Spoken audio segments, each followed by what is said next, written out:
Day 2. A bellowing call. Carl and I heard it together, a long, loud tone, a trumpet at its lowest range. Just when the sound waned, it picked up again. It was loud enough to be felt, awful enough to reduce me to a shiver. The sole sane response to it was to freeze or run. Not go to it. It rang out as if it wanted to give everyone a chance to catch their breath, then rang out again to remind everyone that it was not to be ignored or avoided, and it rang yet again to ensure that people went to it at once. Every hair on my body was standing up. It reminded me of a warning signal from my childhood hometown, which in turn I always imagined to be the bellowing of a massive bull. There was even such a bull, apparently a steakhouse advertisement. That led me to believe I had found the bull. It finally had come for me.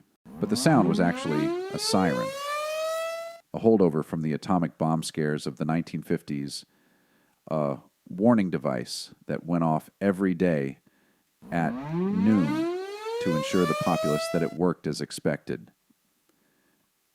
If there was going to be nuclear annihilation that obliterated you out of existence, you were at least going to know about it 15 minutes before it hit. It wasn't 12 noon. Frightened into silence, we waited, but the tone continued. Waiting would do nothing. At least I had some analogous modern days ideas as to how to handle this. How were the ancient Japanese taking this? Then it hit me. Was this how the trumpets at the four corners of the earth sounded like to a sinner? The sound came from the river. I put away the 3D BB as if we were keeping the end of the world waiting, and we both ran towards the tower. As we approached, we saw the tower, all elite. It looked alive. Lights emitted from all the thermos spaces. The flames blew from the top, but in a less angry manner, more celebratory, constant, yet with less rage. The tower that we had all come so quickly to rely on as our provider suddenly had something to say about all of this. There was chatter on the periphery, but the closer you got to the tower, the more silent the crowd became. The people were silencing each other. The tower was speaking. There were multiple voices. Ryukyuan was the dominant one, but there were multiple voices coming from the machine. I walked amongst the crowd, moving to my right. Carl followed. As we continued, other voices, already speaking, became clearer. Then we heard one meant for us. English, 21st century style. Welcome. Welcome, a voice said, a soft, feminine voice. Welcome. Welcome. It repeated. Vague, general in nature. I inferred from this that we were not being addressed specifically.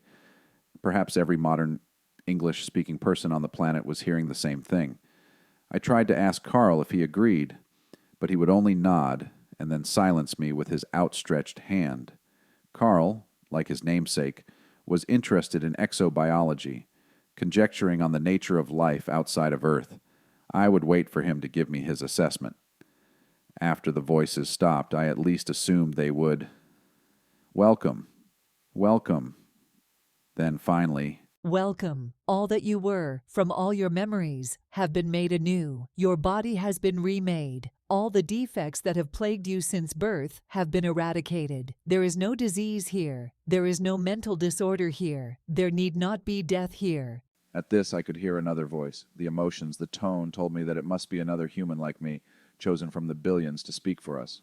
Apparently. Who are you? There were other such questions from other voices, none of which I understood, but all of which must have asked the same question. I am a tower. I provide you food, drink, and all that you will need. You need never again tend a field or drag a plow. You will never go hungry again. You will also find small comforts and enchantments for the mind. They will free you to contemplate. On your arm is your thermos. You will use it to obtain what I offer 3 times a day. I felt it odd that it was telling us what we already had worked out. It was nice to hear from our benefactors, of course. But why tell us what should have been said the night before? It appeared that, again, other members of the human race were given a chance to speak. And, of course, an imbecile was chosen for the modern English-speaking crowd. An American preacher. Again, All the questions must have been the same, but I'm guessing. Are you God? There you go. The most insipid question imaginable. It sounded on the verge of defiance, as if the real God were going to intervene in this person's mind. I could just picture this television preacher wondering how he ended up in the same place as all the riffraff. It said it was a tower, you imbecile. The crowd, to a person, spanning all races and languages, wished me silent. I always knew it would be me that would unite the world in agreement. I am the tower, it simply replied. 1 point for me. I hope my voice traveled through the tower, but I doubted it. I recreate and sustain you from your own records, your memories. All that you were, you are again. This is your world. It was made for you. You have the choice, the free will, to choose your own path, but you will no longer be allowed to choose paths for each other. That time has passed. A rather more authoritarian voice than the others was now heard. Again, clearly one of us. Others of his kind, making the same point, were no doubt asking something similar, in other languages that I could hear in the background. But unlike all the others, this voice was bold. He spoke in a slow, yet sure manner, like a truly talented Shakespearean actor with the training of a logician. You say we have free will, yet in the same breath, you announce that we will no longer be able to choose paths for another. Absurd. That abrogates free will. We have the right. The tower spoke as if the questioner had finished. The right to compel, the right of force, the right to rape, the right to murder, the right to genocide, the right for gaiacide. These are rights you would defend. Apparently to the tower, free will does not involve obviating the free will of others. There was a pause, yet no humans were heard from again. It was embarrassing. We had not been represented well. Any child would have done better, but there weren't any children here. Your cup is yours. If you try to force another to give you the contents of their cup, you will not prosper. If you offer them freely to one another, as charity or trade, you will prosper. Your home is yours. If you try to drive out others from their home, you will not prosper. Take in guests as a host, you will prosper. Your life is yours. If you try to use others as an end for your means, you will not prosper. The towers are also your sanctuary. Come to me, and I will protect you. I have saved you, made a safe home for you, but the rest is up to you. Do not make me save you from you. And at that the tower spoke no more. The Alibamu were quiet. Talking was good when you had something to say. Otherwise it was an annoying buzzing to the ears. And the tower had spoken. Malaya sat quietly. The voice was not Jesus. It was not even that of a man. The voice was not even singular. It spoke in many languages, to everyone, the saved, the damned. The Alibamu around here, all people without Jesus, prospered just as she did. She was aware of doctrine that stated that there could be a second chance, that those who accepted Jesus as the Christ, even this late, were able to be saved. But none of this made any sense. I took it all in seriously. I wondered what the ramifications of the tower's words were, what they meant.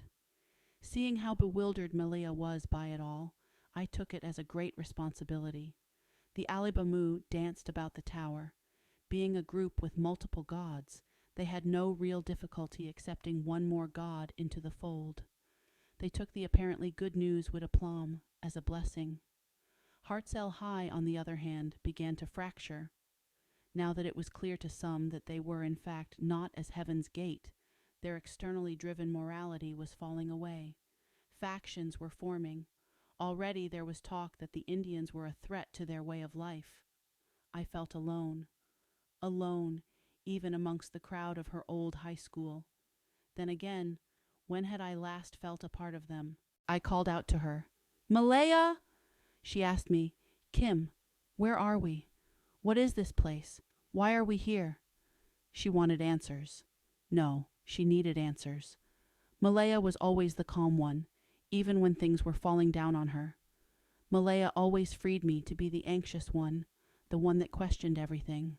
However, if there was a time or a role reversal, this was it. "Malaya, honey, I know why you are here. You're my best friend. You were one of the first people I saw when I woke up here. I know you are meant to be here with me." Malaya cried and hugged me. I let her go and then made a suggestion. She looked over at our neighbors. "The Alabamu, look at them." She watched as they sang and danced about the tower. "They think that's God," she said, tormented. I answered, "No, they don't think that. They think, 'Thank God, how wonderful this is.'" And they are right. It not only fed us, it promised to take care of us. Let's help them work. We will have a place to sleep tonight. Then we can try to figure out what else is going on. It was incredible, but just like that, I didn't feel alone anymore.